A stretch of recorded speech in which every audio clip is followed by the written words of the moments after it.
Choice brothers శ్రావణ వేడుకలు అన్ని రకాల వస్త్రాలు శ్రావణంలో కూడా ఆషాఢం ధరలకే అమ్మకం. అనకాపల్లి జిల్లా అచ్యుతాపురం మండలం కొండకర్ల రిసార్ట్లో ఒక స్విమ్మింగ్ పూల్లో 25 సంవత్సరాల యువకుడు ప్రమాదవశాత్తు అందులో ప్రాణాలు పోగొట్టుకున్నాడు అనే వార్త ఇప్పుడు ప్రతి ఒక్కరిని కలవర పెడుతోంది. అయితే ఈ మృతి వెనుకతల మాకు అనేక అనుమానాలు ఉన్నాయంటూ కుటుంబ సభ్యులు చెప్తుంటే అసలు ఈ యువకుడు ఎవరు, అక్కడికి ఎందుకు వెళ్ళాడు అని డీటెయిల్స్లోకి వెళ్తే కనుక కసింకోటకు చెందినటువంటి భాస్కర్ 25 ఇయర్స్. ఈ అబ్బాయి రీసెంట్గానే ఒక 20 రోజుల క్రితం గాజువాకలోని పని చేస్తూ ఉన్నాడు.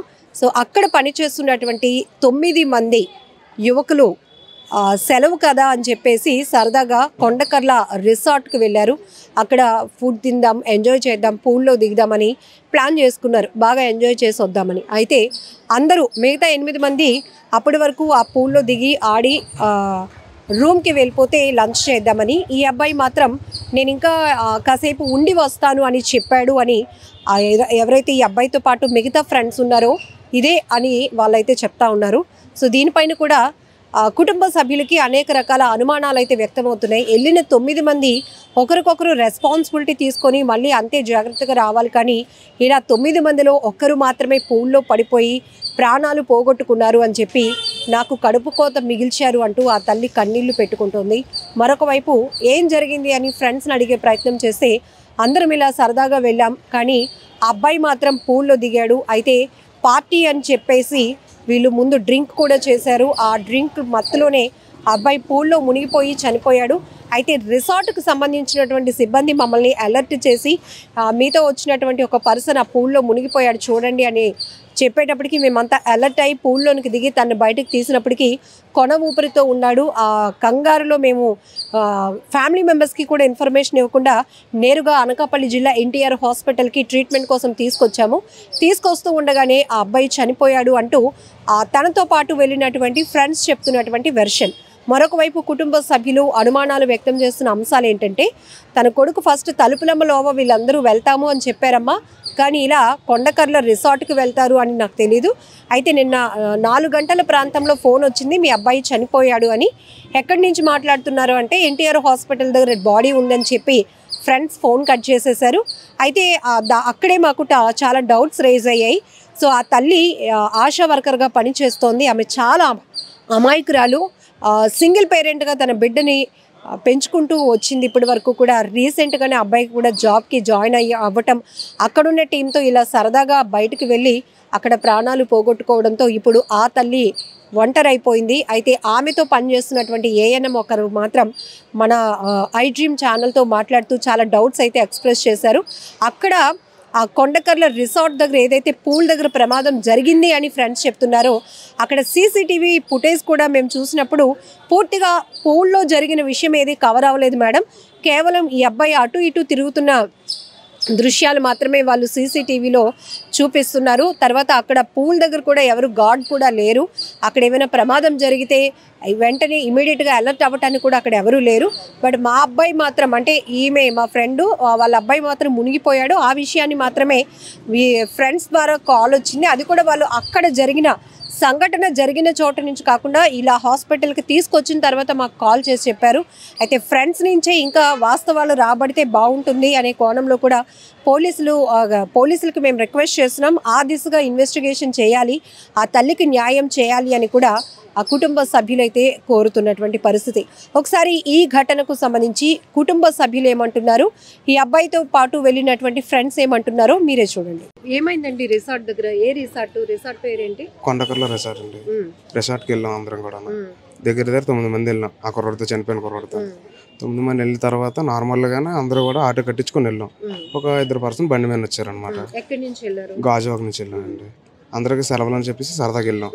వెళ్ళిన తర్వాత పార్టీ చేసుకుంటే తాగేసిన తర్వాత కిందకి స్విమ్మింగ్ పూల్కి వచ్చి డాన్సులు వేయడం, స్విమ్మింగ్ చేయడం అన్ని చేశాడు. రాలేనట్టుగా ఈత ఆడాడు. నార్మల్గా పార్టీ అని చేసుకున్నారు. హాలిడే అని చెప్పేసి నార్మల్గా సెలవు అని చెప్పి సెలవు అనేసి చేసుకున్నారు. కొద్దిగా అందులోనే ఏమొచ్చి అలాగా డ్రింక్ చేయడం వల్ల కుర్రాడు అలా ఇంకా స్విమ్మింగ్ పూల్ దగ్గర అందరూ కూడా డాన్స్లు ఆడేయడం అన్నీ జరిగాయి. అతను ఏమొచ్చి కొద్దిగా డ్రింక్ ఎక్కువ చేస్తాడు. చేసి అందరూ కూడా భోజనానికి వెళ్తానని చెప్పి భాస్కర్ అండి కాదు భోజనం వాటి చేయడానికి వెళ్ళాలని చెప్పి ఇద్దరు ముగ్గురు అలా వెళ్ళిపోతున్నారు రూమ్కి. తీరం వచ్చి మేము పిలిచాం, వచ్చిరా భాస్కర్ అంతా పదండి వచ్చేస్తున్నాను. వచ్చినట్టుకు వచ్చి మళ్ళీ వెనక్కి వెళ్ళాడు. ఏ టైం దానికి వెళ్ళి చూడబోతుకి రిసార్ట్ వాళ్ళు చెప్తున్నారు ఇలాగ మీ వాడు పడిపోయాడు అని చెప్పి వెంటనే రాబోతుకి వచ్చాం. అక్కడికి రాబోతుకి వెంటనే వచ్చేసి కింద తీసి ఉండబోతుకి గుండెల మీద కొట్టాం. చిన్న కొనపురం ఉండదని ఆటోలో నుంచి తీసుకొచ్చాం. ఇక్కడ రాబోతుకి ఇలా చనిపోయిందని అన్నారు. అప్పటికి ఎంతసేపు అయింది అబ్బాయి పూల్ దగ్గరికి దిగి? ఎంతసేపు అయింది? మళ్ళీ మీకు రిసార్ట్ వాళ్ళు చెప్పినప్పుడు మీరు వెళ్ళారు కదా? అవునండి. అప్పటికి టైం గ్యాప్ ఎంత? ఒక 2-5 minutes లోపేనండి. 2 to 5 minutes జరిగిపోయింది అంతా. ఇప్పుడు ఈ పార్టీకి లీడ్ ఎవరు తీసుకున్నారు మీ టీమ్ లో? 9 మందిలో అందరూ ఈక్వల్ అందరూ కలిసి కొట్టుకు వెళ్ళాం. అవునండి. మరి అందరి రెస్పాన్సిబిలిటీ అందరిది కదా? అంటే ఇప్పుడు వాళ్ళ తల్లి చెప్తున్నట్టు ఒకరు లో ఉంటారు, కొంతమంది అగ్రెసివ్ గా ఉంటారు, ఒకరు ధైర్యంగా ఉంటారు. మరి అందరూ కలిసి వెళ్ళినప్పుడు మళ్ళీ అంతే హ్యాపీగా మళ్ళీ అందరూ సేఫ్ గా ఇంటికి వెళ్ళాల్సిన. ఇంకా మేము ఇంటికి వచ్చేదో అనుకోలేదండి. భోజనం చేసి అందరూ కలిసి వెళ్ళిపోదాం అనుకున్నా. ఒక రూమ్ అందరికీ కలిపి పెద్ద రూమ్ మీ అందరూ ఉన్నారు కానీ ఆ కుర్రోడు మాత్రం అప్పుడు ఇంకా వెళ్ళి కూర్చుంటున్నాం అందరూ ఇంకా లోపలికి. అంతలోకి రిసార్ట్ వాళ్ళు వచ్చారండి. వచ్చేసి ఇలా మేము కూడా పడిపోయాడు ఎలాగని అన్నారు. అంటే అందరూ పరిగెట్టి వచ్చాం. వచ్చేసి ఇక్కడ తీయబోతుకి చిన్న కడుపు పుష్ చేసి గుండెల మీద కొట్టు కొనూపురు ఉన్నట్టుగా ఉంటే వెంటనే మళ్ళీ ఆర్డర్లో తీసుకొచ్చి ఇక్కడికి రాబోతుకి చనిపోయిన చెప్పారండి. పూల్ దగ్గర కూడా ఒక స్టాఫ్ ఉండాలి కంపల్సరిగా. సీసీటీవీ కూడా సీసీటీవీస్ ఉన్నాయండి. ఉన్నాయి సీసీటీవీస్ ఉన్నాయి. ఇప్పుడు వాళ్ళ ఫ్యామిలీ మెంబర్స్ కొన్ని డౌట్స్ రైజ్ చేస్తున్నారు. అక్కడ ఉండే మాకు ఇన్ఫర్మేషన్ ఇవ్వకుండా నేరుగా ఇక్కడ ఎన్టీఆర్ హాస్పిటల్ తీసుకొచ్చి మాకు కాల్ చేశారు. చిన్న కొనూపురు ఉన్నదనగానే తీసుకొచ్చాం మేడం. మీరు కొన ఊపిరి ఉంటుండగానే ఇక్కడికి తీసుకొచ్చేస్తాం. ఇక్కడికి వచ్చిన తర్వాత ట్రీట్మెంట్ అందిందా? వెంటనే అది లోపలికి వెళ్ళినా అతనికి చనిపోయారు దారిలో అన్నారండి. మేడం మాకు నాకు మా అబ్బాయి వెళ్ళి 23 రోజులు వెళ్ళిందండి. గాజువాకి వెళ్ళారు. నెక్స్ట్ మాకు వస్తాడో చూసాం కానీ తర్వాత మాకు 4 గంటలకి ఫోన్ వచ్చిందండి, మీ అబ్బాయి చనిపోయాడు అనేసి. అది తప్ప నాకు ఇంకేం తెలియదమ్మా. ఎప్పుడు వెళ్ళాడో నాకేం తెలీదు.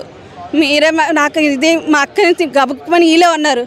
మా ఆశా వర్కులు యూనియర్ లీడర్లో వచ్చారు. ఎవరు ఫోన్ చేశారు మీకు?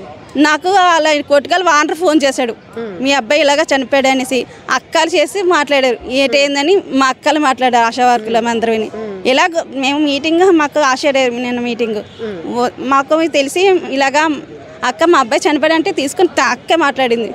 అక్క చెప్పక మేము అంటే మాకు ఏం తెలియదు మేడం. అసలు మేము అందరం మీటింగ్లో ఉన్నాం నిన్న ఈవినింగ్ వరకు. ఎవరింటికి వాళ్ళు వెళ్ళిపోదామని వచ్చేస్తున్నాం. తర్వాత ఇలాగ ఫోన్ వచ్చింది తనకి. ఫోన్ వస్తే ఏంటని మాట్లాడేసరికి ఇలాగ మీ బాబు చనిపోయాడు ఎక్కడనేది మాకు అప్పటికి ఇన్ఫర్మేషన్ అంటూ లేదు. ఎన్టీఆర్ హాస్పిటల్లో బాడీ ఉంది అని చెప్పేసి అన్నారనమాట. సరే మాకు ఇంకా ఫోన్ చేయడానికి కూడా వాళ్ళ అబ్బాయి ఫోన్ స్విచ్ ఆఫ్. ఒకసారి రింగ్ అయింది, తర్వాత స్విచ్ ఆఫ్ అయిపోయింది. తర్వాత ఇంకేంటని చెప్పి మేము అందరం ఇక్కడికి వచ్చేసాం. వచ్చేసరికి బాడీ ఉంది, ఎవరెవరు పిల్లలు వెళ్ళారు వాళ్ళు ఉన్నారు, అంతే. ఇంకా మాకు తెలిసింది. ఈ స్విమ్మింగ్ పూల్ కి రిసార్ట్ లో ఉన్న స్విమ్మింగ్ పూల్ కి ఎవరెవరు వెళ్ళారు? ఎంతమంది ఫ్రెండ్స్? వాళ్ళు 9 మంది అంటండి. ఈ బాబుతో 9 మంది వెళ్ళారట. మరి ఈ బాబుని బాడీ తీసుకుని వచ్చారు. 8 మంది ఇక్కడే ఉన్నారు నిన్నంతా. ఎక్కడికి మీకు చెప్పినప్పటికీ ఎన్టీఆర్ హాస్పిటల్ కి మా బాడీని తీసుకొచ్చారు. అదంటే మనకి తెలియదు కదా మేడం, మాకు కూడా ఇప్పుడు ఏం తెలియదు.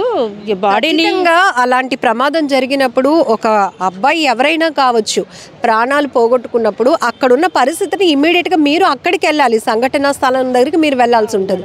మరి ఇక్కడికి ఎవరు తీసుకొచ్చారు మీ ప్రమేయం లేకుండా? మా ప్రమేయం అంటే వాళ్ళు ఉన్నారు కదా మేడం, 4 ఆటోలో వేసుకొని తీసుకొచ్చారంట మేడం. ఆ అబ్బాయితో ఉన్నోళ్ళే, ఆ అబ్బాయితో ఉన్నోళ్ళు ఆటోలో వేసుకొని ఇక్కడ తీసుకొచ్చారు. తీసుకొచ్చేసరికి బాడీ వీళ్ళు హ్యాండ్ ఓవర్ చేసుకున్నారు. అలా పెట్టారు, అట్టే పెట్టారు అంతే. మేము ఎవరు వచ్చే వరకు వాళ్ళు ఏం చేయలేదు. మేము వెళ్ళాము, డాక్టర్ గారితో మాట్లాడితే మీరు బయటను కూర్చోండి, మేము పిలుస్తాం, వచ్చాక మాట్లాడదాం అన్నారు. ఇంకంతే, అంతే జరిగింది. ఎవరు తీసుకొచ్చారో ఎలా తీసుకొచ్చారో అనేది కూడా మేమే ఎవరిని అడగలేదు మేడం. ఆ పిల్లల్ని అడిగితే ఆటోలో తీసుకొచ్చాం అన్నారు.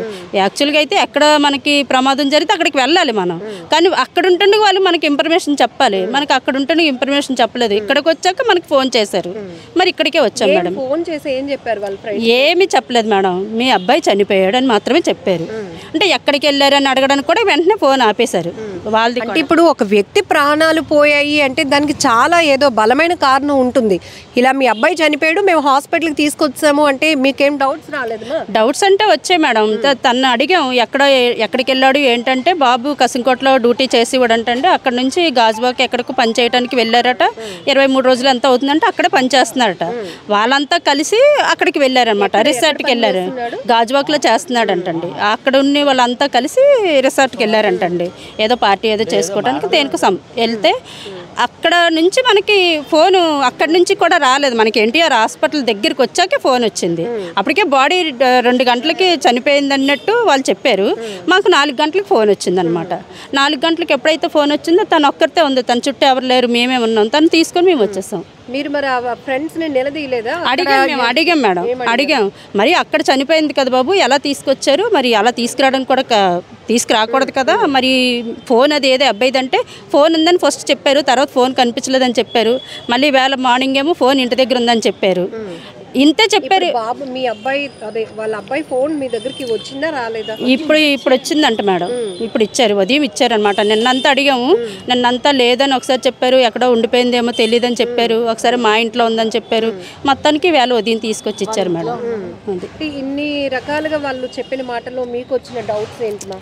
అంటే ఇంతమంది ఇప్పుడు 4-5 వెళ్ళాక మేడం, ఒకరు దురుకుతనం ఉంటారు, ఒకరు స్పీడు, ఒకరు స్లో ఉంటారు. ఈ స్లోగా ఉన్న వాళ్ళు స్పీడ్ ఉన్న వాళ్ళు తీసుకొని రావాలి ఎక్కడికి వెళ్ళా సరే. బాధ్యత అంటే ఎవడొకడు ఒకరు వహిస్తారు. వెనక్కి వెళ్ళిపోతున్నాడంటే వాడు వెళ్తున్నాడా వస్తున్నాడు అనేది రెస్పాన్స్ వాళ్ళకి ఉండాలి. మరి వాళ్ళు ఆడే వస్తాడులే అని చెప్పి వీళ్ళు వెళ్ళిపోయారంటే మరి మనకు కొద్దిగా అడిగాం మేము. అదే మీరు 9 మంది వెళ్ళిన తర్వాత ఆ అబ్బాయిని ఒక్కడిని వదిలేసి మీరు ఎలా వెళ్ళిపోయారు, వస్తున్నాడా లేదా, లేదంటే తీసుకొని వెళ్ళాలి కదా, ఏ ఆడడానికో దేనికో ఉండిపోయి ఉండొచ్చు, మీరు తీసుకొని వెళ్ళాలి కదా, తీసుకెళ్ళిపోతే ఏ బాధ లేకపోతే మీరు వదిలేశారు వాడిని ఇలాగ అయ్యింది మరి అని చెప్పేసి మేము అన్నాం మేడం. ఇప్పుడు 9 మంది ఫ్రెండ్స్ ఒక రిసార్ట్కి వెళ్ళారు, అందరి బాధ్యత అందరిదీని. మీరు అన్నట్టు 9 మంది ఎలా అయితే వెళ్ళారో అందరూ అలాగేనే తిరిగి రావాల్సిన పరిస్థితి. అక్కడ ఇప్పుడు బీచ్ అనుకోండి, మనం లోతు అంచనా వేయలేము, కానీ పూల్ అంటే అంచనా వేయొచ్చు. అంత లోతు ఉందా? లోతు ఉందంట మేడం. అంటే దానికి స్టెప్ బై స్టెప్ లాగా ఉందంట మేడం లోతు. అంటే చిన్నపిల్లలకి ఒకలాగా కొద్దిగా మన అంటే ఏజ్ని బట్టి దానికి లోతు ఉందంట మేడం. తను ఏంటంటే ఒక స్టెప్ జారి కొద్దిగా లోతులోకి వెళ్ళిపోయిన హైట్కి మునిగిపోయినట్లు అలా అని చెప్పారు మేడం. ఆ టైంలో ఎవరు లేరు అక్కడ, ఫ్రెండ్స్ ఎవరు లేరు. అప్పటి వరకు వీళ్ళందరూ ఉన్నారంట మేడం. వాడిని రమ్మంటే వస్తాను సేపు ఆడి ఉండి అని చెప్పేసి అన్నారట. అని వీళ్ళు వదిలేసి వీళ్ళు రూమ్కి వెళ్ళారట. ఈలాగా ఆ రూమ్ అతను అదే రిసార్ట్ అతను వచ్చి ఇలాగ అతను కొద్దిగా మునిగిపోయినట్లున్నాడు, రెండంటే బయటికి తీసేసరికి చిన్న ఊపిరి ఉందంట. వీళ్ళు బాడీ మీద అంతా ప్రెస్ చేసేసరికి మరి అక్కడే చనిపోయి ఉండొచ్చు, లేదా ఆటోలో మరి వేసిన తర్వాత ఊపిరి ఉందని అంటున్నారు. ఏటనేది మనకి పూర్తిగా ఇప్పుడు ఏం చేస్తేనే తెలుస్తుంది మరి మనకి. ఇదంతా ఏ టైం అప్పుడు జరిగిందని? నిన్న మధ్యాహ్నమే ఈ టైం అప్పుడు అలా జరిగింది మేడం. నిన్న మధ్యాహ్నం సెక్యూరిటీగా ఉండాలి కదా, ఎవరో ఒకరు ఉండాలి, సీసీటీవీ రికార్డు ఉంటుంది. మరి సీసీటీవీ అది ఉందంట మేడం. నిన్న రాత్రి వీళ్ళు వెళ్ళి చూసారట. ఆ అబ్బాయి అటు ఇటు ఆడుకోవడం మాత్రమే సీసీటీవీలో కనిపించిందంట. ఇంకా మరి ఏంటనేది జరిగింది అనేది ఏమీ లేదంట మేడం. ఉంటాయి మేడం, ఉంటాయి.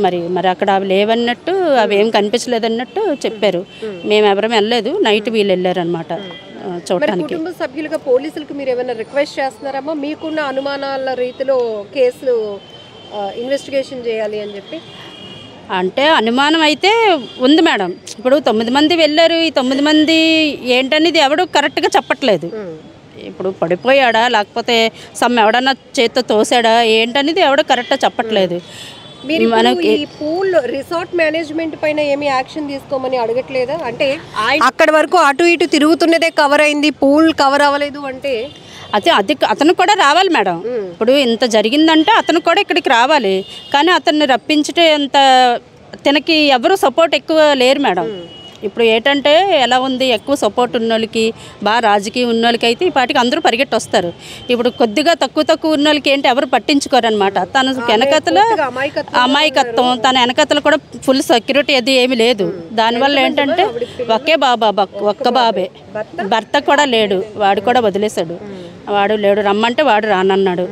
అది మేడం. ఇప్పుడు ఒక్కగానొక కొడుకు, ఇంకా తనే మీకు అన్నీ చూసుకోవాల్సినటువంటి పరిస్థితి, కానీ ఇలా ఫ్రెండ్స్తో వెళ్ళి అదేదో స్విమ్మింగ్ పూల్లో పడిపోయి చనిపోయాడు అని వాళ్ళు చెప్పటం, ఏం న్యాయం కోరుతున్నావు తల్లి నువ్వు? చెప్పండి. ఆవిడ కుటుంబ సభ్యురాలే అంతగా చెప్పారు కదా, తనకున్న అన్ని చెప్పారు కదా. ఇప్పుడు ఒక్కగానొక కొడుకును కోల్పోయిన బాధ తల్లిగా నీకే ఉంటుంది, ఎక్కువ మీకే ఉంటుంది. ఇది నాకైతే చెప్పింది తలుపులం లోపలికి వెళ్తానని చెప్పారండి. తర్వాత అక్కడ వదిలేసి ఫోన్ స్విచ్ ఆఫ్ వస్తుందండి. మరి ఏటైందో తెలియలేదు. తీరం వస్తే నాకు 4 గంటలు చనిపోయిన తప్ప నాకు ఇంకేం తెలియలేదు. అంతే తప్ప నాకు ఇంకేం తెలియలేదు మేడం గారు. అంతే. మరి ఈ ఫ్రెండ్స్ ఎప్పుడు ఫోన్ చేస్తూ ఉంటారా? లేదు మేడం గారు. ఈ గాజువాక మా కొట్లో వానర్ వచ్చాడు. అప్పుడేమో మీని తీసుకెళ్తున్నాను 10 అని అన్నారు. నేను మా అబ్బాయిని నొగ్గేసి నేను అక్కడికి వెళ్ళానండి. నేను మాత్రం మా అబ్బాయి పని చేయకపోయినా నా జీతం పెంచుకుంటాను తప్ప మా అబ్బాయిని పంపించను అన్నారు. నెక్స్ట్ షాప్లోనే మా అయ్యగారి దగ్గర చేసేవారు. ఆ షాప్లో చేసేవాడు. మరి మా అమ్మ ఎప్పుడు ఏమనేవాడు కాదు. ఆనుసంగా వాళ్ళ డాడీ ఉద్యోగం అతను వగ్గేసిన తర్వాత నా 10 రోజులు బట్టి నేను ఉద్యోగం వేస్తాను రాన్స్ అని చెప్పేసి అన్నాడు. మా ఆయనకది ఏమో తెలియదు. మేము బార్బర్ అండి. అతను ఏం చేస్తున్నాడో విడిపోయి 25 సంవత్సరాలు అవుతుంది విడిపోయి. మరి అప్పటి నుంచి లేని మనిషి ఈ 10 రోజులు బట్టి ఏం పరిచయం చేశాడో నాకు తెలియలేదండి. వీళ్ళు షాప్లోకి వచ్చి మాట్లాడేవాడటండి. నాకు మా అబ్బాయి ఫోన్ నెంబర్ కాదు నాకు ఏం తెలియదు. నేను మా అబ్బాయి 3వ సంవత్సరం ఆశా వర్క్ జాబ్ అయిందండి. అప్పటి నుంచి నాన్న పెంచుకోవడం చేయడం. మా నాన్నగారు నేను ఆశా వర్కర్ అండి. మాకు అక్క దగ్గర అక్క ఇలాగ అయ్యిందని అంటేనే అందరం వచ్చాం. కానీ యూనియన్ లీడర్ అందరూ ఉన్నారు. వాళ్ళు అడుగుతుంటే వాళ్ళు కోపం పడేవారు. అందరూ ఉన్నప్పుడు మీరు అడగాలి కదా చూడాలి కదా అనేసి అంటే వీళ్ళు ఎవరు మాట్లాడలేదు. ఏదైనా మాట్లాడితే వాళ్ళు తిరబడేవారు. మేము తీసుకెళ్ళాం మా వెనకాల రావాలి కదా అని అంటున్నారు. ఎవరు తిరిగేసి ఫ్రెండ్స్ మళ్ళీ రివర్స్ అవుతున్నారు. మా అక్కలు అడిగారండి. ఆ షక్కన మొత్తం మాకు యూనియన్ లీడర్ పెద్ద అతను ఉన్నారు. అతను కూడా అడిగారు ఎంతమంది వచ్చారు. మా చెడిగారు అబ్బాయి శివగడు నాన్న శివ రా మా అబ్బాయి అడుగుతుంటే తిన్న మీద కూడా తిరబడ్డారు. ఏం చెప్తున్నారు? అడిగారా వాళ్ళ ఫ్రెండ్స్ని? నేను అడిగితే వాళ్ళు అంటున్నారు ఒకటండి, మేము అందరూ ఫుడ్ తిన్నాక లోపలికి వెళ్ళిపోయి అంటున్నారు. ఇతను ఎలా వదిలేస్తారు సింగిల్గా మేము అడుగుతున్నాం. స్విమ్మింగ్ పూల్లో స్నానం చేస్తాను అన్నాడు. స్నానం చేసినప్పుడు ఎవరికి ఉండాలి కదా ఒకరైనా, ఎవరైనా ఇద్దరైనా రాతే రిసార్ట్ మేనేజర్ అయినా ఎవరొకరు పెడతారు. స్విమ్మింగ్ పూల్ దగ్గర ఒక మనిషి పక్కాగా ఉన్నారు. ఆ మనిషి కూడా లేరు. మేము అదే అడుగుతున్నాం. మధ్యాహ్నం 3 నుంచి 4 టైం మధ్యలో అయిందంట. మాకైతే 4 గంటలకి ఇక్కడ ఫోన్ వచ్చింది. మేము 4:30 టైంకి వచ్చి మేము ఇక్కడికి వచ్చాం అంతే. ఇప్పుడు మీరు క్వశ్చన్ చేయలేదా ఫ్రెండ్స్ ని? అక్కడ ఉంటుండగానే వాళ్ళు మీకు ఇన్ఫర్మేషన్ ఇవ్వాలి కదా. మేము ఇంకా గాబరాలు ఇక్కడికి వస్తాం. ఇక్కడ అడిగాం అక్కడ ఏమైంది ఏటైంది అంటే చెప్తే ఎలా చెప్తాను. జారిపోయాడు అక్కడ మాకు ఏంటందో మాకు తెలదు. అక్కడ వాళ్ళు అయితే ఇప్పుడు వాళ్ళు చెప్పాలి. వాళ్ళు కూడా ఏదో చెప్తారు మాకు తెలుస్తుంది ఏదో అంతే. ఇప్పుడు ఉన్న ఒక్క కొడుకుని పోగొట్టుకున్నారు. ఏంటి మీ పరిస్థితి ఇప్పుడు? ఇంకా ఆధారం ఏముంది ఇప్పుడు? నాకే ఒకే వాళ్ళు లేరండి.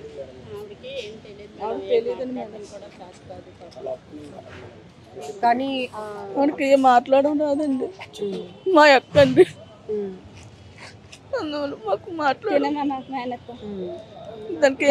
ఆవిడ అమాయకత్వం ఎలా ఉందంటే తన అందరు సపోర్ట్ తీసుకుంటున్నారు. తనకి జరిగిన అన్యాయం గురించి కూడా తను చెప్పుకోలేనటువంటి పరిస్థితి. ఎందుకంటే ఆ కొడుకు ఇలా చనిపోయాడు అని ఒక ఫోన్ రాగానే ఆమెకి కాళ్ళు చేతులు ఆడలేదు. ఇదిగో ఆమె పనిచేస్తున్నటువంటి ఆశా వర్కర్గా పనిచేస్తుందట. ఆ అబ్బాయి 3 ఏళ్ల వయసు నుంచి కూడా భర్తకు దూరంగా ఉన్నటువంటి ఆమె ఒంటరి పోరాటం చేస్తూనే కొడుకుని సింగిల్ పేరెంట్గా చేస్తూ వస్తుంది. కానీ ఫ్రెండ్స్తో వెళ్ళినటువంటి తన కొడుకు తిరిగి రాలేదు. కానీ అక్కడ ఆ స్విమ్మింగ్ పూల్లో ఏం జరిగిందో అనే దానిపైన అనేక రకాల అనుమానాలు కూడా మాకు వ్యక్తం అవుతున్నాయి. కానీ ఆ కోణంలో పోలీసులు ఇన్వెస్టిగేషన్ చేయాల్సిన అవసరం కూడా ఉంది. ఎందుకంటే అంత ఆర్థికంగా కూడా బలమైన కుటుంబం కాదు. అలా అని బలగం కూడా పెద్దగా లేదు ప్రశ్నించడానికి. కానీ ఉన్న వాళ్ళతోనే ఆమె తన గొంతు వినిపించే ప్రయత్నం కూడా చేయలేకపోతుంది అమాయకత్వంతో. ఎందుకంటే కొడుకును పోగొట్టుకున్నటువంటి గుండెల నిండా ఉన్న బాధతో ఆమె మాటలు కూడా ఆడలేకపోతుంది. కాబట్టి ఈమె చెప్తున్నారు, సో ఫ్రెండ్స్ 9 మంది వెళ్ళినప్పుడు మళ్ళీ 9 మంది కూడా అంతే జాగ్రత్తగా రావాలి కదా మేడం. కానీ